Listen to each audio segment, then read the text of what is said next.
Hello and welcome to Human Ascension with Ellie. It seems though it's only been a few weeks now since this show aired for the very first time, but do you know that we're actually on episode number 20 today? I can't believe it. That's nearly 5 months of weekly shows about a wide variety of subjects. And we've been covering a really, really wide variety of subjects in the scheme of things. But one thing that has remained constant, because I've tried really hard to keep it that way, is that despite the woo woo discussion or the peeking into paranormal topics or even the discussions here and there that might open a window to conspiracy or speculation, the show has remained pretty grounded, I think, because we're staying focused on its primary purpose. And that primary purpose is quite easy to see because it's stated in the actual title of the show.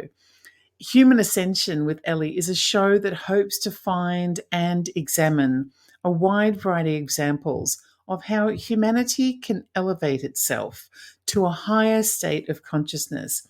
Learn from the past, learn from science and technology, learn from the esoteric wisdoms of the world, and look forward to the future in ways that often aren't typical or mainstream discussions, or even alternative discussions sometimes either. There are so many shows out there that seem to splinter off into one of only a few very distinct categories. Some shows are terribly, terribly serious and they focus on hot news topics like politics or something like that.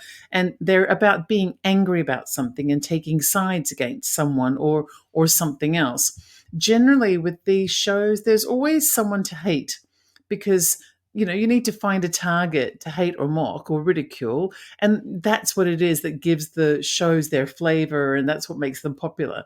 Don't get me wrong. These kinds of shows can be popular for a reason. They help to keep us informed about what's going on around us. And they challenge us into growing up and seeing the way life really is instead of this fairy tale. Life is not a perpetual bed of roses in which nothing will ever go wrong. The world really is filled with good and bad people, smart and stupid people, and even well-intended people who happen to be terribly misinformed or uninformed or misguided. And let's not forget the corrupt people as well. They all exist, although probably not as many corrupt people as we seem to be told that there are.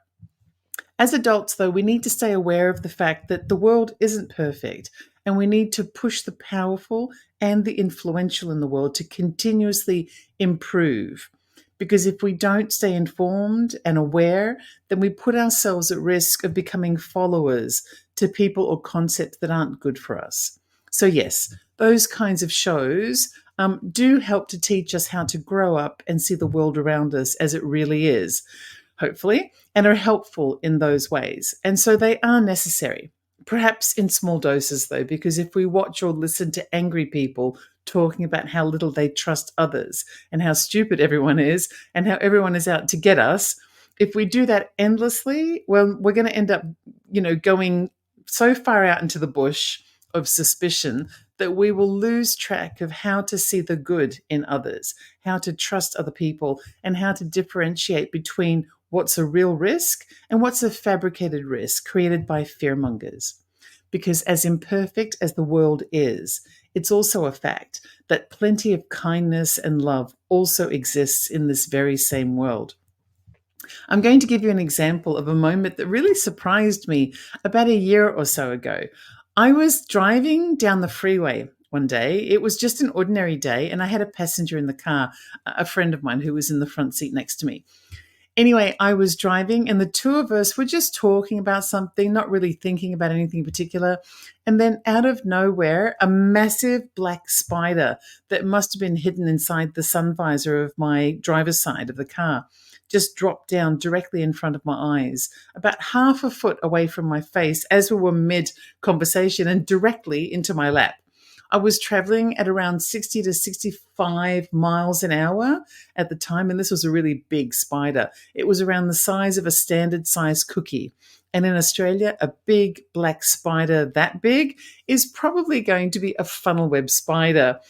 I don't know. They're quite common in Australia, and they are the most venomous spider in the world, the most poisonous.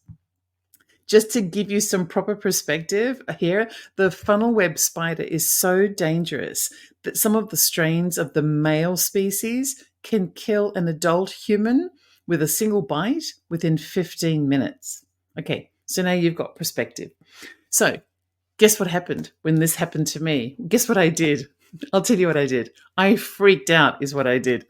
I know I nearly hit the car to my right because I remember them honking their horn at me. I probably also nearly hit a half a dozen other cars that were on the freeway, but somehow, without hitting anyone, after veering spontaneously left and right and all over the place and wobbling around at 65, maybe even more miles an hour by then, I managed to get a grip and pulled over onto the shoulder illegally.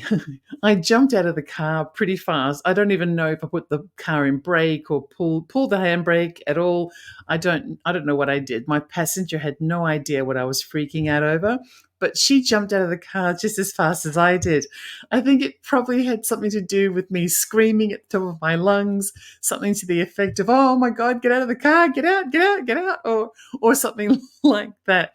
Or maybe she just, I don't know, maybe she felt like stretching her legs. But no, I have a funny feeling that I scared the bejesus out of her because of my blind panic. So we rushed to get out of the car. And then when we were out of the car, I told her that this huge black spider and that I thought it was a funnel web had dropped in front of me as I was driving. So that we then spent a few minutes jumping up and down on the side of the freeway, taking off our jackets and shaking ourselves around in the hopes that a poisonous spider that we were both convinced was stuck in our clothing would fall out or in our hair or whatever. And we were both screaming like toddlers, these two middle-aged women on the side of the freeway. Oh my gosh. I mean, I can just imagine what it must have looked like to anyone who was driving past. We must have looked like a bunch of lunatics that we were in the moment, to be fair. And I have to laugh. I have to laugh at my friend. This is pure, proper friendship loyalty. She was freaking out like a crazy person over a spider that she hadn't even seen because of the fact that she trusted me. You've got to love someone who actually trusts your madness. Enough to be able to lose her mind because you're losing your mind. So for about 3 to 4 minutes, this is how it was. But then when we realized that there was nothing in our clothing or our hair, because we had checked each other's hair and everything, we calmed down a little bit, just a little, and tried to find the spider inside the car because neither of us was going to get back into that vehicle until the spider had been located and eliminated. Sorry, but eliminated. My car was pulled up in an illegal section of the shoulder, by the way, so I could have been booked at any moment unless I was able to prove that the car had broken down or something like that. I had not, I just simply had pulled over because, I wasn't going to continue driving with a spider in the car, but that wasn't going to be an excuse for highway patrol if they showed up. I guess I just wasn't thinking about it at the time. So, okay. We were both looking for the spider, ransacking the car looking for the spider. And then another car pulled up behind us on the shoulder. It was a young man and woman. Maybe they were in their mid to late 20s, I would guess. The woman was the first one out of the car, and she came walking up really briskly, asking, "Are you okay? Are you okay?" I looked and I didn't recognize her, and I just said, yes, we just had to pull over because there was a spider and it scared me. Anyway, I didn't know these people. By the time I'd said that, the man had also gotten out of the car. He heard what I said and he asked me if I needed some help. And I said, well, probably not, but we aren't getting back into this car until we've found the spider.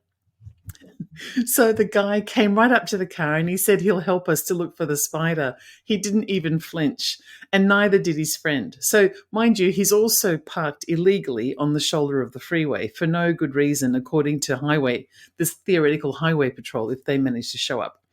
So the four of us, two of them being strangers, are each standing at each end of the car with our heads stuck in separate doorways, all rummaging around, trying to find a spider that's probably hidden away in a crevice somewhere, never to be found.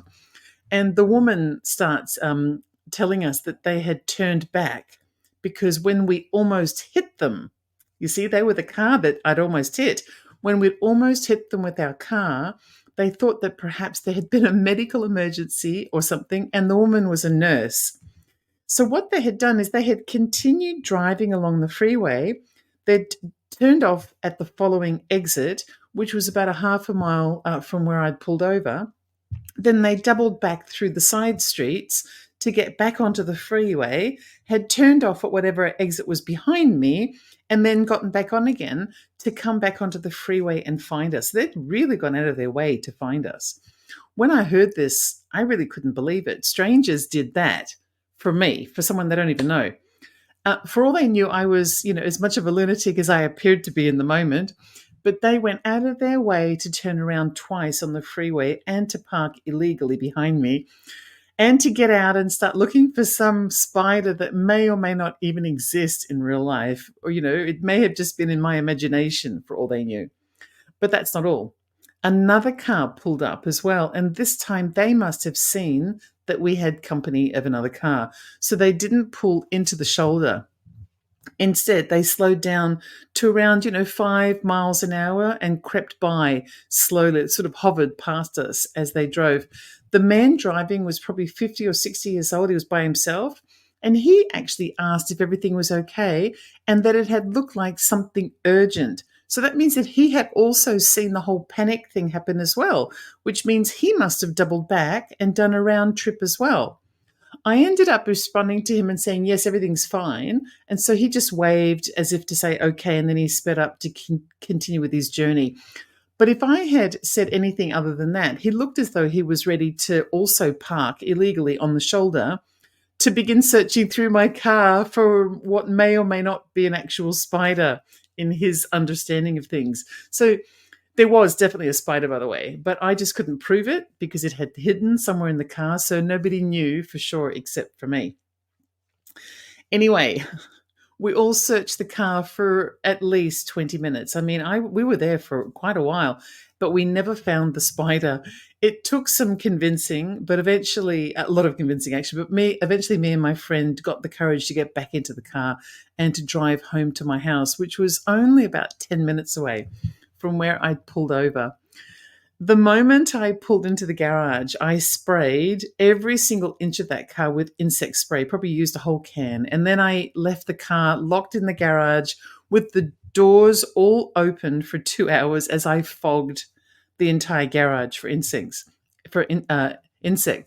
There would have been nothing alive in the car or even the garage within that 2 hours. Everything would have been eliminated, because there's no way that I could have convinced myself to get back into that car willingly if I hadn't have done that. Sorry, I had to do lots of murdering.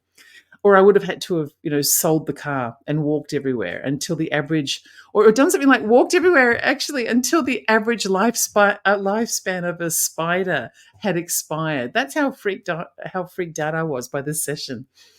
But really, how amazing were those people in those 2 cars? People I didn't even know who went out of their way to get off the freeway, double back, and find me, just to make sure that me and my friend were okay.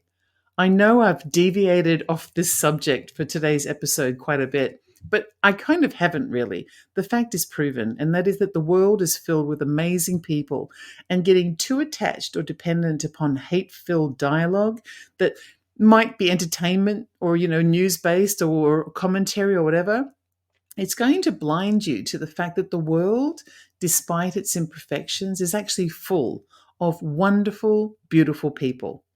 And that brings me to another sort of show that exists quite commonly, the kumbaya, holding hands, eternal peace and love kind of show.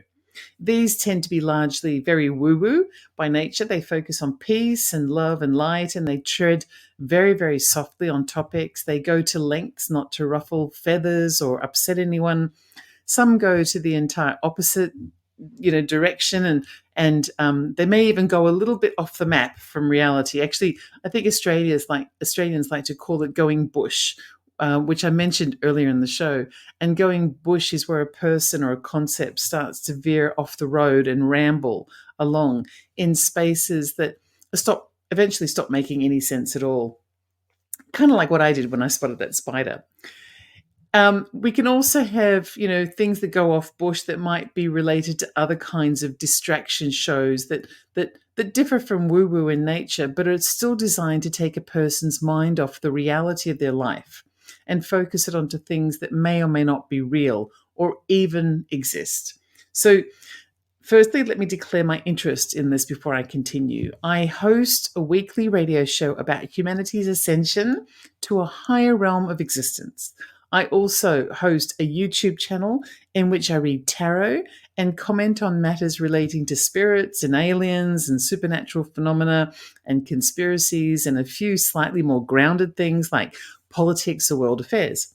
But obviously, I live and work in a world where the impossible is possible, where there is more to our existence than just the mundane routine of waking up and going to work and, then rinse and repeat for the rest of our lives. I believe that extraterrestrials exist and that they are in the sky and underground, in the waters, and walking among us also. I might even believe that we are, in fact, of extraterrestrial origins. In fact, that's a subject that I think I'm getting ready for a future show one day. I believe that the Bible is a true story about, wait for it, the colonization of Earth by otherworldly beings, which has had layers and layers of other stuff piled on top of it over the years for a variety of different reasons. I believe in spirits and angels and psychic ability and the power of intuition and communicating with our ancestors and dream messages and any number of other spiritual things or supernatural things. But I find myself nodding off when I end up somehow listening to a show that is so far gone inside any of these concepts that it begins to lose the plot, lost its connection to reality. There are a lot of shows out there that claim to be speaking the truth about how the world works, and some really are, but some really aren't. And they're simply conjuring up a lot of nonsense to pass the time and distract us from reality. And they're just pretending to be the real truth about reality, because the makers of the show think that we're going to believe it, or maybe they believe it, or maybe they just need an emotional outlet of their own, and this is how they express themselves. But then finally, there is the kind of show that appears to be about, it kind of appears to be about something, but it really isn't about something. It's just a series of guests who are there to self-promote. And so when they've got a new book out, they come onto the show and they tell you what they think and what they know. And then they're replaced in the next episode with someone else who comes on and wants to promote and tells you what they think and what they know. Many guests will show up with a book or a new project or a new service that they want to sell you or that they're trying to promote. Some of those guests are engaging and genuine and interesting and fascinating and really wise. Others are just talking heads who'll say anything for a buck. And it's really up to the listener to decide who's real and who's not, who's genuinely got something to say, something that will teach us something about the world and life and how to get the best out of being alive in this material sense, and who is just showing up to talk a lot, about nothing of much benefit to anyone, except maybe themselves and their pocketbook and their ego. So if you were to ask me what kind of a show I see this show becoming, because we're still quite young, and of course this is only episode 20, well, we have lots of room to grow. I would say that I'd like Human Ascension with Ellie to gradually become a little bit of all of those kinds of shows that I've just described. There are many more people out there than just me, and some of them are experts in a particular area of knowledge and experience. I want to be able to invite some of those people onto this show to talk to them about every facet of humanity's elevation of consciousness, its existence, how to achieve that higher spirituality, what it takes, and how it links to science and ancient wisdoms and the indigenous cultures and modern technology and the supernatural, and putting it all together. I also want to explore some of the weird and wonderful theories that may or may not be based in reality. But until we know for sure, it sure would be interesting to hear how they seem to fit into everything else. And at the same time, I want to stay really grounded in the reality that we live in, demonstrating how our everyday lives are affected or influenced by so many things that may or may not be entirely apparent to us right now. And regardless of how this show develops and grows, I always want to leave you with the sense that everything is going to be okay. Because the truth is, it is going to be okay. Mostly because humanity has a role to play in making sure that it remains okay. And part of our responsibility for this is the challenge that we face in our pursuit of spiritual ascension. A few weeks ago, I did an episode showing how Maslow's psychological hierarchy of needs, which is a sciencey kind of psychological theory, actually derives from an ancient Indian traditional belief in the chakra or energy system that resides inside the spiritual body of every human being. The show was a marrying up of science and spirit to show that each are proving to be simply different perspectives of the same thing. Well, I was reminded of Maslow's hierarchy of needs theory the other day. I was flicking through the World Happiness Report for 2024, which was published on March 20th of this year. The World Happiness Report is a wonderful international study that takes place every year and has done so since 2012. The idea for the study, which measures happiness based on answers given by 1,000 people in every participating country of the world, provides an annual snapshot of how countries and their ways of life, their methods of governance and societal inflections rank in overall happiness compared to other countries.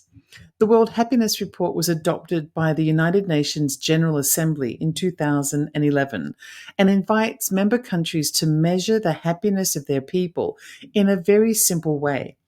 Basically, what they do is they ask their residents to give a rating from 0 to 10 as to how happy they feel in the moment. They retest the question, which comes a series of questions, really, several times throughout the year, and then they take the average for reporting. So the participants have they're evaluating their own happiness and then just submitting it for the report. The report is then is compiled using 6 key life factors that measure the overall happiness responses. So let's have a look at these 6 life factors so that we can know what they relate to. So the first life factor is gross domestic product, or GDP. The GDP is the monetary value of all of the goods and services that a country produces over the course of a period of time. Generally, that period of time is calculated in 3 monthly blocks, so every quarter of the year. So basically, it's a bit like when you have to estimate the value of your home and contents for insurance purposes. The value of your home plus your furniture and your clothing and jewelry and electrical goods and any keepsakes or photos or, miscellaneous things that hold value for you. If it all burnt down suddenly, what would it be worth to replace? Plus, of course, we calculate also in the value of our job. So the annual salary that you earn and how much you would be losing each year if you suddenly lost that job. The GDP is a bit like the value of your house and contents, which is similar to the goods being produced by the country, plus the value of your job, which is similar to the services being provided by the country. To make sure that it's fairly applied to the various countries in this World Happiness Report, which are all different size countries, of course, the GDP level used for the report is adjusted in accordance with the size of the country's population. So, for example, Australia versus America, right? So Australia's GDP is much smaller than the GDP of the United States. But Australia only has a population of 25 million, whereas there are 330 million people in the US. So to calculate GDP for the report, it would need to be based on the average value of goods and services each person in the population is capable of producing. Theoretically, of course, the bigger the GDP, the more value per person in the country. That's how it's sort of calculated. It would be bringing income into the economy. So let's use a real life example. When the size of the population is taken into account, Australia has a GDP of around $63,000 per capita. So each person is theoretically estimated to bring $63,000 worth of income to the country. In the US, the GDP figure calculates at $74,000 per person. So Americans are considered to each bring around that much value to the country. You should know that the figure can change from year to year and also from quarter to quarter, but that is the current figure. So, in that respect, Americans are likely to have a slightly better GDP score than Australians, according to the World Happiness Report. Actually, the GDP for the United States was the seventh largest in the world, and the GDP for Australia was the 17th largest in the world out of 142 countries. So, the next life factor that's measured by the World Happiness Report is health life expectancy. This is the average number of years that a person is expected to live in full health. And I think they measure full health rather than simply life expectancy because they're considering that while a person is in full health, they still have a full range of options about how to live their life. The health life expectancy does not include individuals who may have less than a fully healthy life because the results provided by that person may skew the results of the report. But I'm not saying it's fair, but that's how it's calculated. So the health life expectancy for Australians is around 84 years of age. The health life expectancy for Americans is around 79 years of age. And just to be clear, the way in which this is calculated is generally using criteria like lifestyle, access to healthcare, and diet. So Australia's score is slightly higher than America's on health life expectancy. I guess that means between the GDP and the health life expectancy, Australia and the US are running pretty much neck and neck when it comes to overall happiness. But then, when we start looking at the other key life criteria, things sort of start to change a little bit. So buckle up because this is where it gets interesting. The next of the remaining life factors that are measured by the World Happiness Report is generosity. And generosity refers to the likelihood of the people who make up the country's population to share their resources or their time with some kind of a charitable endeavor. So when you give to a charity, this falls within the generosity marker. But also when you volunteer your time to charitable work of some kind, that is also counted as generosity. So let's compare Australia and the US. Okay, so the way that the World Happiness Report measures generosity is simply by asking whether the person has given their time or their money to a charitable endeavor over a certain period of time. The United States ranked as the 11th most generous country in the world, with around 61% of people having donated time or money to a charity during the specified periods. Australia ranked as the 13th most generous country with an even 60% score. There were a total of 143 countries that participated in that question. So to be either 11th or 13th is actually quite nice. It shows that both Americans and Australians are relatively generous with their time or their money. But I want to also in this instance let you know who was more generous than both Australia and America. And some of the countries might actually surprise you. So in reverse order, the 10th most generous country in the world is Ireland. That would be the Republic of Ireland. The 9th is Norway. And now I need you to brace yourself because the next one should make some hardliners really blush. The 8th most generous country in the world, and this was a figure that was taken during a war that was happening in the country, is Ukraine, with 62% of people who are currently fighting for their lives still having the sense of humanity to either volunteer their time or give money to a charitable endeavor because they're thinking about someone other than themselves. I think that's wonderful. The 7th is Thailand, which is very surprising at around 64%. The 6th is the Netherlands. The 5th is Iceland. The 4th is the United Kingdom at just under 68%. And I can definitely vouch for that. After living in Britain for 14 years, I've seen firsthand that British people are very generous towards charitable endeavours. The third most generous country is Malta. The second is Myanmar, which is a bit of a surprise, but the most generous country in the world. And its percentage of generosity is a massive jump from any other country below it is, believe it or not, Indonesia, with nearly 86% of people having given to charity either their time or their money. And people in Indonesia are not known for their wealth. So that is quite an admirable thing to see. So still, Australia and the US are running pretty much neck and neck. So let's see what's next. Okay, the next life factor measured for happiness is freedom to make choices. This measures the freedom that people have in deciding what kind of work they do or who they can marry and whether they have unfettered access to things like voting, along with a few other less significant choices. Australia came 31st out of a ranking of 142 countries, with 88% of people stating that they had these freedoms. The United States ranked 89th, with only 75% of people stating they had these freedoms. There were actually 88 countries in which the populations felt more free than the United States. And just for clarity, let me quickly list those countries. I'm going to do it really fast so that you can see who they were, because this is really quite something.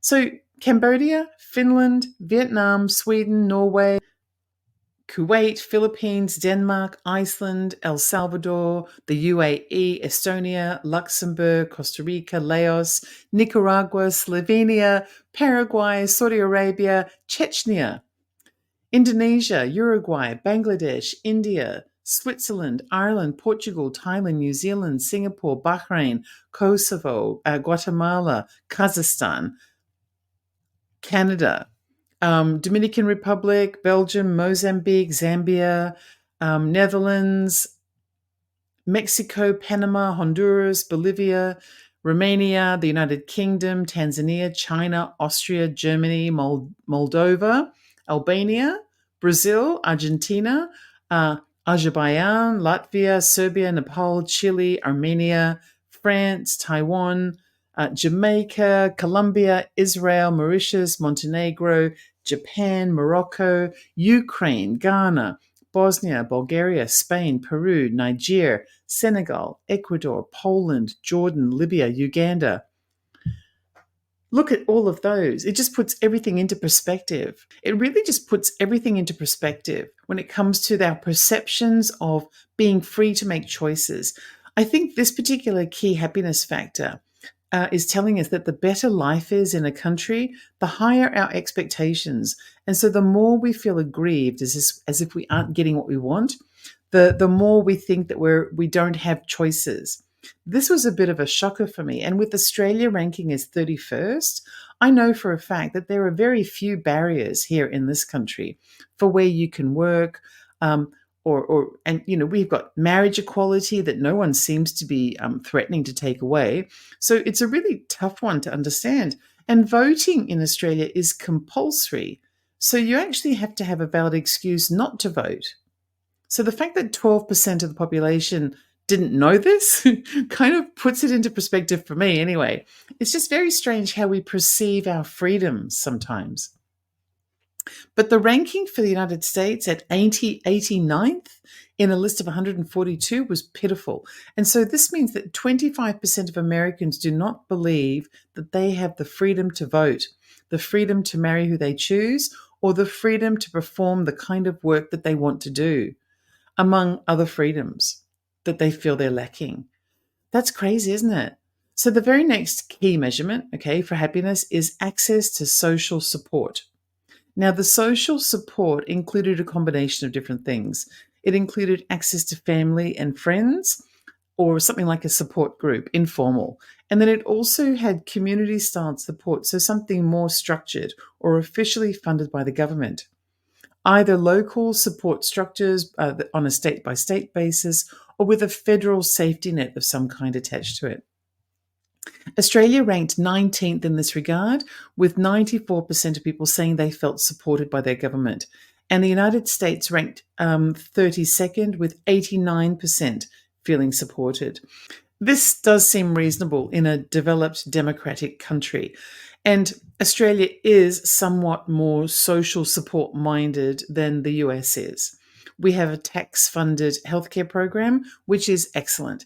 I have recently replaced a knee and a hip using the healthcare system, and all I had to pay for was a short term supply of medications when I was released from hospital.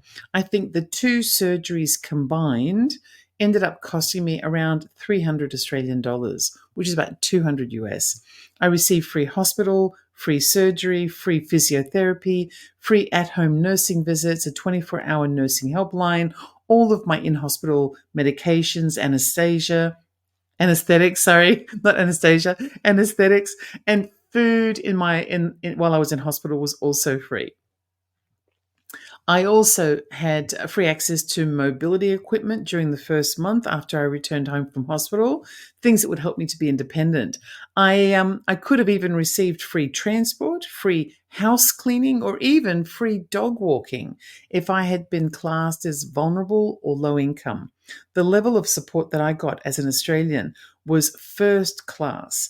And when I think about how much tax I have to pay to get these things, it's obviously higher than tax in the US, but not high enough to detract from my quality of life.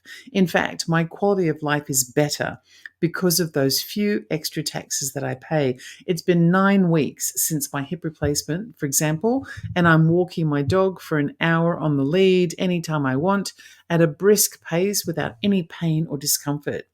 And I could do it 6 times a day without feeling a thing. So that tells me I'm doing pretty well. And there's a few reasons why I'm doing well. Obviously, I eat good food that is nutritious and wholesome. I was obedient about doing all of the post operative exercises that I'd been told to do. So I gave my body the best chance it could get. I keep my spirits high because I'm a positive person and I believe in the power of a positive mindset. But I also got really good, high class, excellent healthcare. So, the final key life measurement for happiness is the perception of corruption measurement. This is not an actual measurement of corruption in the country, it's just a measurement of how corrupt the person thinks their country is. And this relates to how corrupt a person thinks that the public sector is in their country when it comes to internal practices, but also external or international practices. And this measurement goes right back to the beginning of this episode where I was talking about the danger of becoming too reliant upon the fear mongering entertainment forums that exist all around us. Those shows, whether on podcast or cable TV or places like YouTube, where your favorite host or your favorite commentators are continuously pumping you full of reasons to hate and distrust other people, including your own government or anyone with a different opinion than you. This is where the brain rot begins to set in, and it ends up warping your perceptions and warping your mind. Maybe even to the point where you begin to see evil goblins around every corner. And your brain and your mind is swimming with all kinds of bonkers conspiracy theories that only make sense to people who are just as messed up as you are. So, how did we do in this measurement? Let's take a look at the data. So, firstly, the perception of corruption is measured differently to the other 5 measurements because if the country scored high, then ends up closer to the bottom of the list instead of the top of the list of the countries like with the other measurements. So, out of the 142 countries that participated in this happiness reporting, Australia ranked 122nd, with 49% of its population believing that the country's government was corrupt, either internally or externally or both. The United States ranked 94th out of 143 countries, which is pretty high. The percentage of Americans who believe that their country is corrupt in dealing with domestic or international matters is 70%. That means that only 30% of the country doesn't believe that they live in a place that is corrupt and that operates corruptly. That's really shocking. It doesn't mean that it's true, though. It's just the perception of the people, but it still matters and it still contributes to whether or not they're happy people. By the way, the least corrupt country, according to its population in the world, is Singapore, with just under 15% of people believing that their government is corrupt. It must be really nice to feel so much trust towards your government. By the way, if I was asked this question for the World Happiness Report about the countries I've lived in during most of my life, which is either Australia, Britain, or the United States, I would probably answer no for all of those countries. I don't think that any of the countries are actually corrupt. None of them. Not because there aren't corrupt people in those governments. Of course there are. But my life is good and I'm getting what I need to thrive, and I feel supported as though I have freedom of movement and the ability to live the life I've chosen for myself. And if I'm able to participate in the democratic process of governance by voting, all of which I've been able to do wherever I've lived in the world, then I understand that running a country is complicated. Far more complicated than I could ever understand unless I was on the inside. And I would hope that whatever is happening behind the scenes is more likely than not to be for the purposes of protecting me and other people, my fellow citizens who live inside the country. And so I don't think of it as corruption. I think of it as the complexities of living in a world run by humans. It's very much the same to me as someone who doesn't pick up their dog's poo when they're out walking, or someone who doesn't pay their taxes, or someone who tries to smuggle, I don't know, pirated DVDs through customs. Some people just have to be dodgy in order to feel good about themselves, you know? It's just one of those things about being human. And as it happens, some of those humans happen to work in government. So let's do a quick tally to see how Australia and the US did overall. So Australia ranked pretty good on the GDP, health, and life expectancy, social support and perceptions about corruption as well. It seemed to fall slightly when it came to generosity, although not too bad.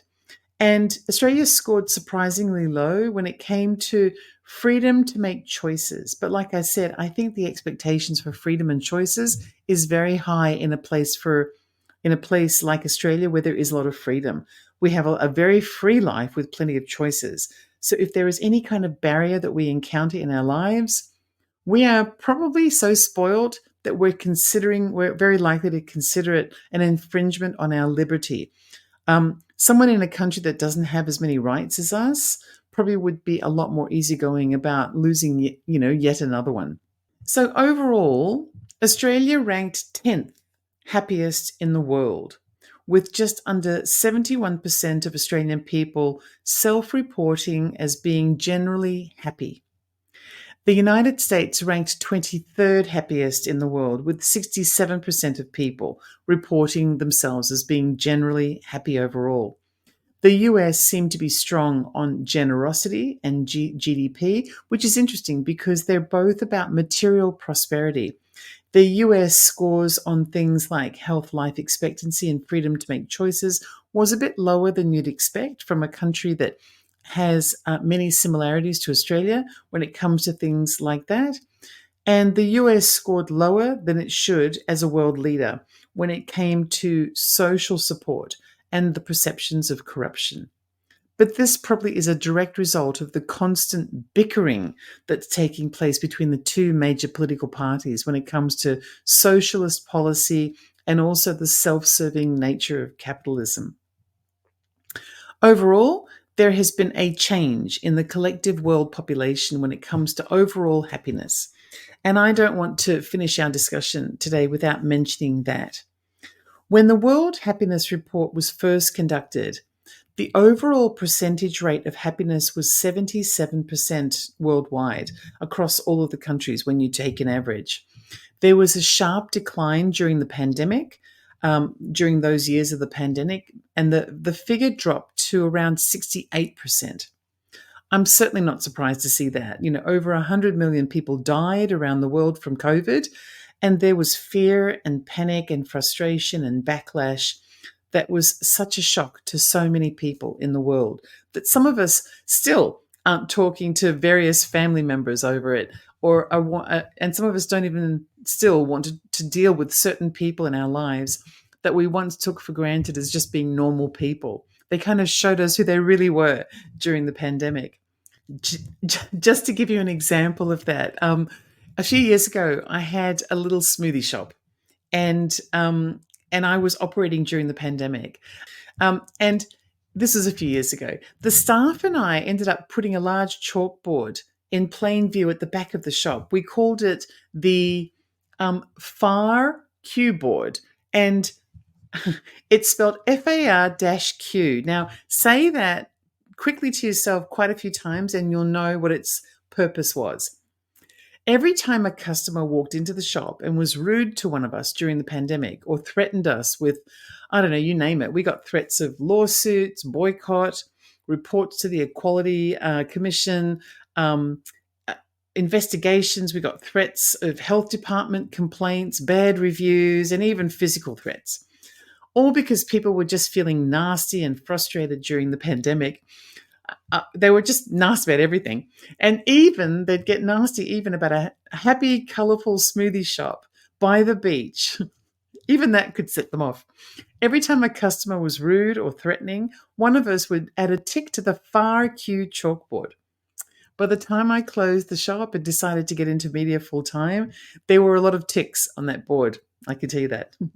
So anyway, since the pandemic ended, happiness across the world has been going back up again since 2020 and has risen to 71% worldwide. But it still has a way to go before it reaches and hopefully surpasses that figure of 77% in the earlier reports. The things to say about the happiness report is that firstly, it links to the Maslow hierarchy of needs pyramid quite strikingly. And that pyramid states that there are at least 5 levels of need that a person has, and each one relies on the previous one having been met before a person can achieve the higher level of satisfaction. The first and most basic need is the need to survive. This links to the key life factor of health life expectancy that is measured by the World Health Report. The second need is that of safety, and this is covered by some of the freedom to choose aspects of the report. If you can't choose your job, you might end up without enough money to support yourself, but also the social support aspects provided by government, such as sponsored healthcare or social services that provide a safety net for people who are suffering unexpected bad times. Without those 2 bottom levels of need having been met, it's virtually impossible for a person to achieve the next one up, which is a sense of love and belonging. Yes, you might have a group of people you love and who support you, but if you don't feel that there's a safety net that will prevent you from losing everything one day, then you're very likely to begin to feel that people can't be trusted. So this links very closely to the perceptions of corruption that appear in the World Happiness Report. The United States, for example, does not really include very many safety nets for its people. So if something unexpected happens, and everyone is at risk of that regardless of who you are, a person often has to rely on family or friends or luck of the draw to save them. And that's not really very secure at all. So no wonder there are so many who believe that their country is corrupt. The first thing to corrode is the sense of trust in other people when you lack that sense of safety. It doesn't really explain the Australian responses, however, which weren't remarkably different, really, except that perhaps the Australian government practices aren't very transparent, not as transparent as those in the US. So many Australians really don't know what's going on over here, but they live a very decent, comfortable life, so probably don't actually even care in their majority either, so long as life is still comfortable. The next need, according to Maslow's pyramid, is the one that links to self-esteem and respect for others. And immediately, it becomes very easy to comprehend why fear-mongering and angertainment works so well in the US and other countries, but particularly in the US. If there are no social programs that act as a safety net for the population and everyone has to fend for themselves, and if they don't feel like they have freedom to choose their life decisions without interference, and if they don't trust the people around them, then they are perfectly ripe and ready to be convinced that it's appropriate to disrespect another person. It's a psychological game that's played with people who feel disgruntled about something, but they don't have the awareness of things like Maslow's pyramid, which is a science based psychological theory that demonstrates the way things work. So instead, they believe the nonsense about how angry they should be and who they should point the finger at. It's a psychological trick that keeps them in their place and prevents them from being happy. And then, of course, without the previous levels of need having been met, then the uppermost level of Maslow's pyramid of hierarchy of needs is impossible to achieve. And that's the level of self-actualization. This is where the happiness lives. It's where your sense of morality, your own morality and creativity and spontaneity resides. It's where you learn not to be prejudiced against other people and to tolerate people's differences and embrace them and to see the good in everyone, even the annoying people, you know? And it's where you begin to accept that life is what it is. And regardless of its flaws and imperfections, it's actually quite lovely to be alive in the world. There are people out there who believe that in order to be happy, someone else has to be unhappy.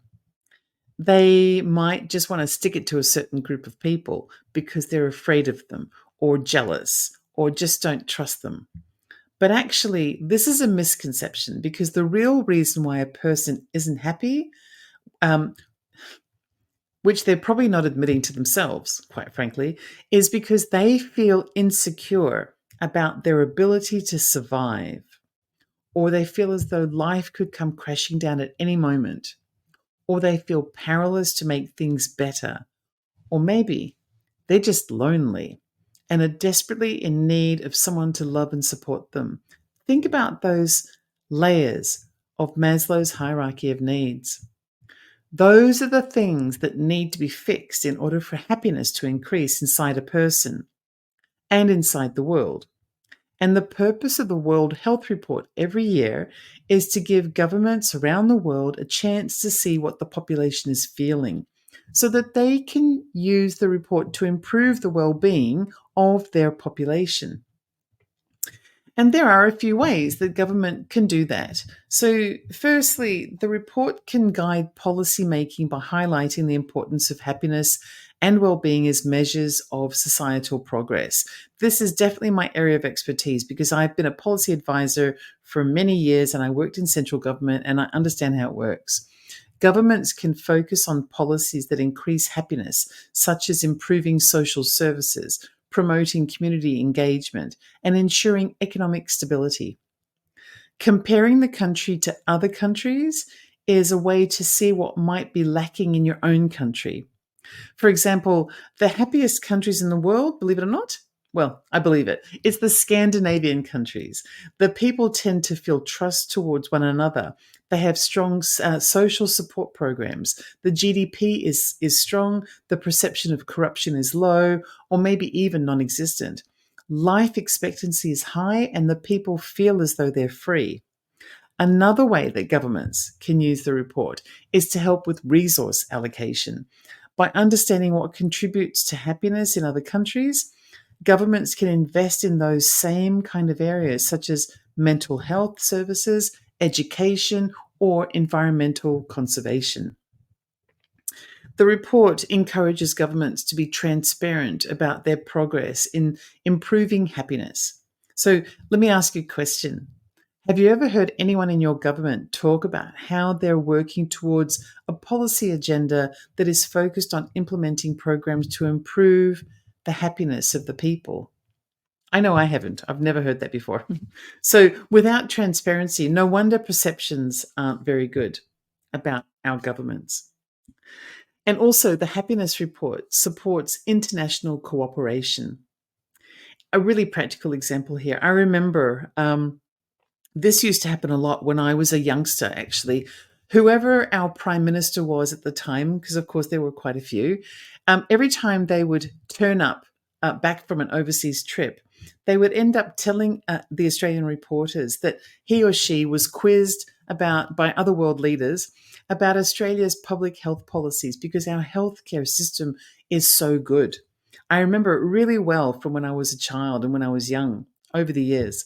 Sure, it's probably changed since then because everything changes, but this is an example of how the report helps countries to see who is doing what for their population and how it impacts happiness inside that population. Obviously, I'm not saying that the World Happiness Report is a perfect tool that will fix an unhappy world. But one thing it does show us, and this is something that I think we should digest from this, is that there really are powerful people in the world who really do want us to be happy. What is the point of running an international study of this kind every year without fail across all of the countries of the world if you don't actually want to achieve something positive for the people? I might be more skeptical if there had been a big song and dance about the results when they were published in March of this year, because then it would look as though the whole point is to do the song and dance, right? I'd be thinking to myself that it's all just a big publicity stunt to give us a false sense of security. But the report didn't generate a big song and dance. And what it showed is it showed some real issues with some of the perceptions that people have. And what that tells me is that it's probably a genuinely derived set of data and that it's not just a tool for corruption. Because if it was, then it would be promoted in an entirely different way, probably a lot more effectively than it is.